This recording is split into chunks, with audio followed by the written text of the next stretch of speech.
Hey owner, do you know how to replace yourself? Owners joke about needing to clone ourselves all the time. We say things like, I just need 2 of me. Oh, I just wish I could have another of myself and then I could get all these things done. Or, oh, I need 8 days in the business week. Listen, if we had 2 of us, we would start another business. We wouldn't get more things done. We would do new things. Because what a business needs isn't more of the owner. It needs people who aren't the owner. We hire people who are awesome at doing the things that we are not awesome at doing. We usually start a business because we're really good at or really excited about a certain kind of work. But that always comes with having to do things that we never really imagined we'd have to do, like payroll and learning how Facebook algorithms work. And all of this matters because we can't scale a business, and we definitely can't sell a business if we are the people, we are the person doing all of these things. If the business depends on us, the business is limited by us. So we do have to learn how to replace ourselves. And that is a whole skill set and really a whole process of how to go about replacing the owner. So the first thing we need to do is establish our baseline. What are all of the things you are doing?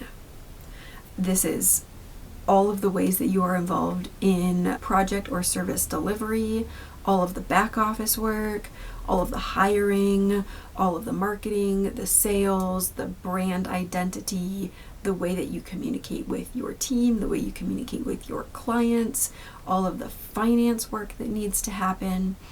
What are all of the things that you are doing in your business? And what do you want to be doing? There are some things in your business that you're really good at and that you really enjoy. Even if you are the best person in the world to do that role in your business, if you are the only person who can do that role in your business, you are the limiting factor of your business. So we need to get you to a place where you can choose to step back into a certain role, but it does not depend on you having that job for the business to keep functioning. And then also, what does your long-term plan need you to be doing? How do you think this business will be operating in 10 years, 20 years? Do you plan on staying in this business until you retire? We always hope that we get to make those choices and that maybe we will stay with our business until it's time for us to retire. That doesn't always work out though. We need to build a business that does not depend on us so that we can choose to be there until we retire or until we pass the business to the next generation or hand it over to new ownership. But sometimes life just doesn't work out the way we expect it to. And if the business depends on us and we suddenly cannot be in the business for whatever reason, that problem that is causing us to not be in the business is going to be compounded because now the business can also not function with us. So these are the questions that we need to ask before we can start making decisions about replacing ourselves. What are you doing in every way, in every aspect, in every role in your business? What do you want to be doing? Always a good thing to know. And where does your business need you to be involved or not involved? Because the end goal is to get you out of every single one of those roles in your business. We do not want you to be the essential piece in any of the departments or roles of your business. So I want to encourage you to think of your business like a bunch of puzzle pieces that form a triangle or a pyramid. At the base, we have our finances. We all know that the money has to be good if we want the business to grow or if we want the business to be sellable at some point. On top of our business finances, we have our operations. And operations, of course, feed finances. They're puzzle pieces, they connect. And we have operations that face the customer. These are our project or service delivery operations. We have internal operations, all of the back office processes that support the forward-facing processes. And we have things that are very, very back of office foundational, things like hiring and the way that we are doing employee development that makes the back office possible, that makes the front office possible. So we have our operations that of course feed into and rest on our business finances.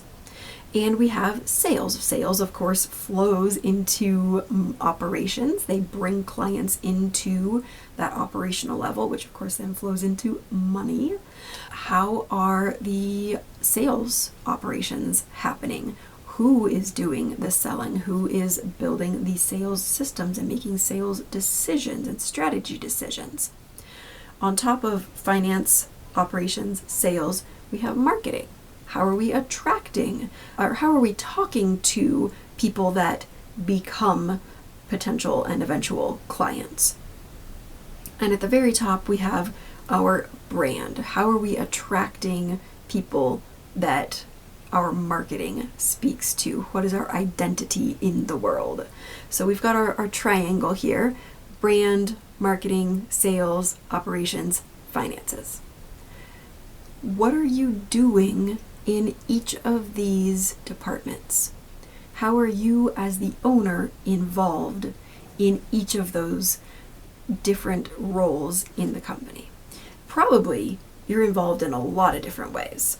Owners typically get really sucked back into the project or service delivery because that's what you actually started the business to do, to build things or install things or deliver a service to your clients. And that's probably what you're best at and what you feel most comfortable doing. You might be perfectly happy to let marketing go. Graphic design is not my jam. I am very happy for other people to be doing graphic design in my business. But if we're starting to talk about the strategy of when and how to implement a particular software, I'm all there. That's what I want to do. So that's important information. I like doing that work. I want to do that. So that can be part of my future job description. But it can't be something that I keep on getting sucked back into in daily delivery. If I want my business to be an asset, if I want to be able to scale and eventually maybe sell. So what are all of the different ways that you are involved in each piece? Where should you be involved in each of those pieces? At different points in your business, you should be involved in everything. But that's not long-term sustainable. So if you want your business to be an asset, if you truly do want to replace yourself, what should each of those job descriptions be? You don't have to go hire all of those people right now. That's probably not financially feasible. And if you don't have systems set up, it's not structurally feasible, even if you just throw money at the problem and try to solve it with just bodies. That's also not going to work for you. The way I suggest every owner approach this is the way that I approach this. We do an analysis of all the different hats that you wear. We map them to that triangle of basically departments, finance all the way up through brand, and also client and internal communication. And once we've identified all of the roles that an owner fills, we look at what kind of person should fill this role and what kind of systems, processes, technology, automation need to be in place in that role so that you can step out. Because we can't automatically just step out of a role. We can't just swap in AI. We can't just swap in a new employee. There needs to be processes, there needs to be information transfer, there needs to be standardization, because when you're doing it, you know you're doing it right. But now somebody else has to do whatever that thing is. You have to replace yourself. Replacing yourself is a hiring decision. It's a strategy decision. It's a process and structure decision. And it's also a personal growth decision. You have to get yourself into a place where you are comfortable letting go of that work. That becomes easier if you know you're hiring the right person, and if you know that you are delegating into a system. You're taking information out of your brain and you're putting it in a third-party place, usually a software, a work management tool, that can hold that information and make it available to multiple other people. Because we all know we can't replace us with just one person. We're going to have to replace ourselves with probably 10 other people eventually, who are actually good at all of the things that we're trying to do and trying to replace ourselves with. That is how I encourage you to think about this, because ultimately replacing yourself allows you to have choice in your business. You get to choose where to step back in if you want to still be involved in the brand identity or the sales process or the project or service delivery that your business does. Once you've built the systems around those roles and stepped all the way out, you can choose to be a part-time salesperson or be a part-time field electrician or a consultant or whatever it is that your business does. You can choose to be a person in that role in a way that the business does not depend on you. That lets you choose how to scale the business. That lets you choose when, how, if you want to eventually exit from the business.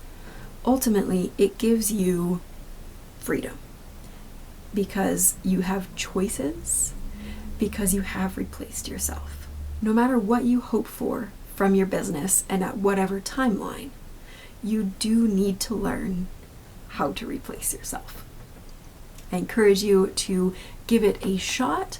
If you find that it is quite difficult to sit down and take the time to do this on your own, you are not alone. That is, in fact, the normal response to trying to do this on your own. I would love to be involved in mapping all of the hats that you wear. That's the first thing that I do with any client. And from all of that information that we gather about all the hats that you wear, we can make a plan about how to go about replacing yourself, in what roles, in what order, to move you towards your long-term goals, whatever they may be. I look forward to hearing from you. Have a great one.